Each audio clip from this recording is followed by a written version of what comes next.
Почитувани представници на медиумите, дами и господа, добър ден. На денешната пресконференција уште еднаш ќе ги соопштам ставовите на Социјалдемократскиот сојуз во однос на некои клучни прашања кои во овој период ја преокупираат македонската јавност.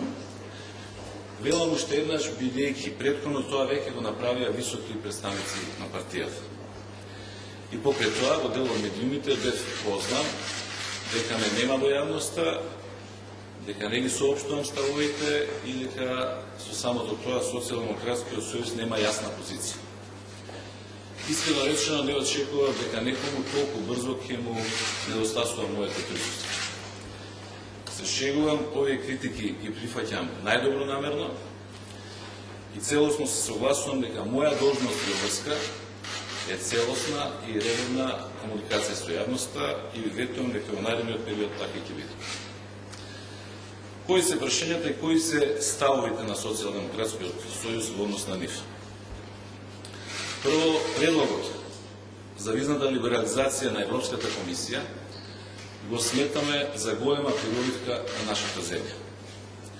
По тој повод уште еднаш ги упатувам моите честитки до сите наши граѓани, до сите оние кои во изминатиот период дадоа свој принос за остварување на оваа цел и се разбира ги упатувам моите честитки до актуелната власт. Како што гледате, во нашиот став нема ниту малициозност, ниту ситничевост, какви што можеше да се слушнат, например, во изјавата на премиерот Груевски, дека се почнало со неговото доаѓање на власт и дека претходно ништо не било направено на овој план. Тоа едноставно не е точно и представува груба манипулација и злоупотреба на фактите.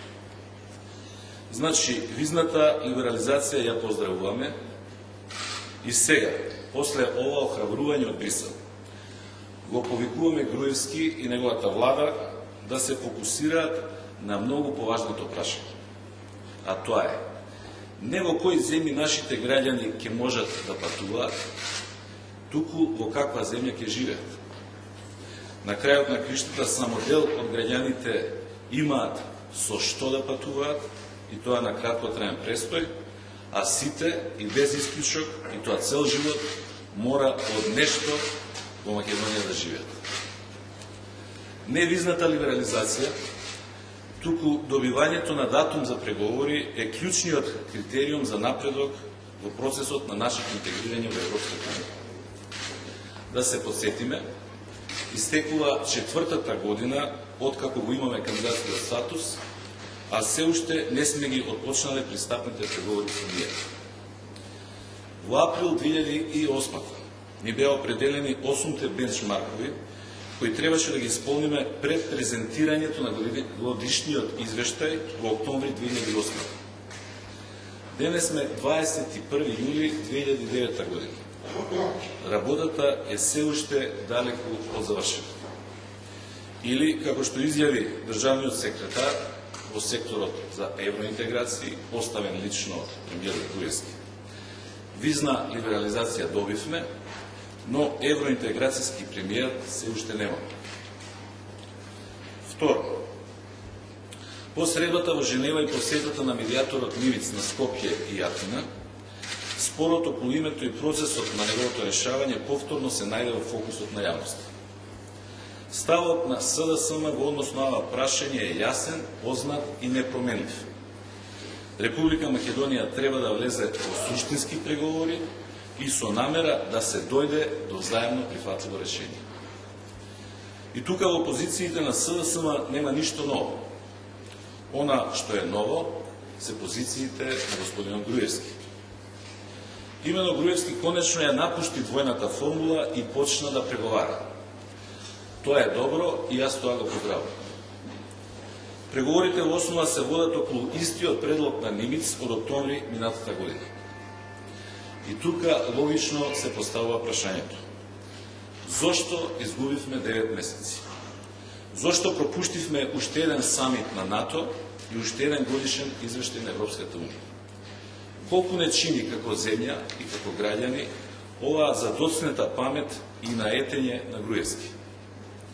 И дали во име на постигнување на национално единство Груевски е подготвен јавно да се извини на сите оние, меѓу кои бев и јас, кои ги прогласи за предавници само затоа што уште во октомври предлагаа околу предлогот на НИМИЗ да се преговара, со наши предлози да се подобрува, а не преговорите се блокираат со ставот за двојната формула. Или да се прави токму она што денес го прави Груевски. Во однос на ова исклучително важно прашање за еднината на земјата, Социјалдемократскиот сојуз ќе продолжи да се однесува крајно одговорно. Ќе ја охрабруваме владата да оди кон решение на проблемот, а не кон блокада на процесот.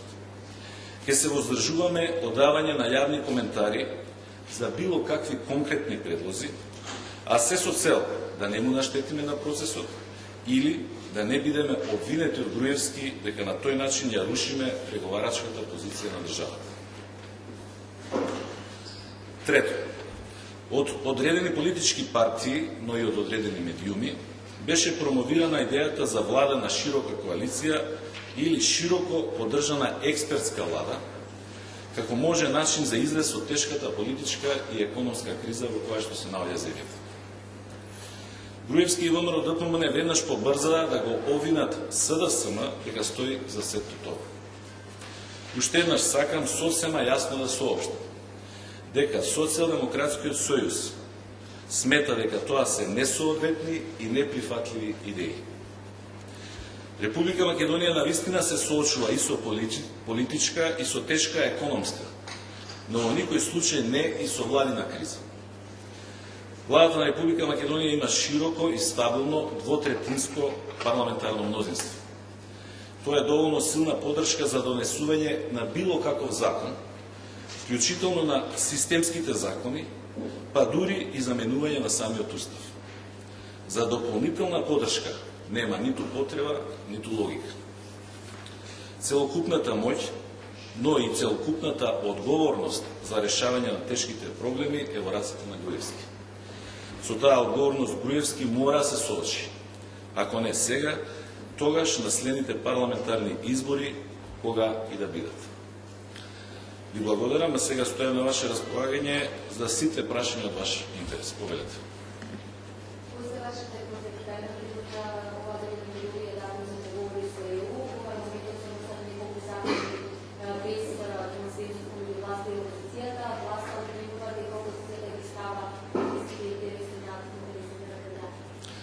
Дали Република Македонија ќе добие предлог од страна на комисијата за доделување датум за почеток на преговорите, пред се зависи од тоа што ќе се сработи во овој период до 15 септември.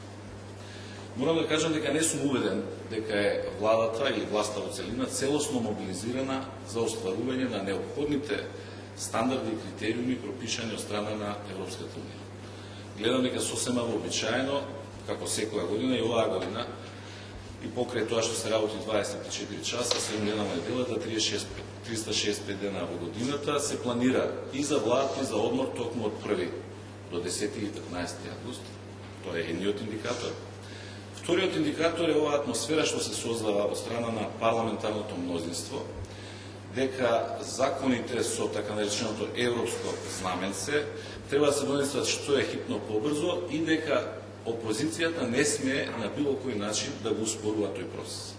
Сакам да подсетам дека условот и критериумот на Европската унија не е само да се донесат законите, туку со каков квалитет да се донесат законите.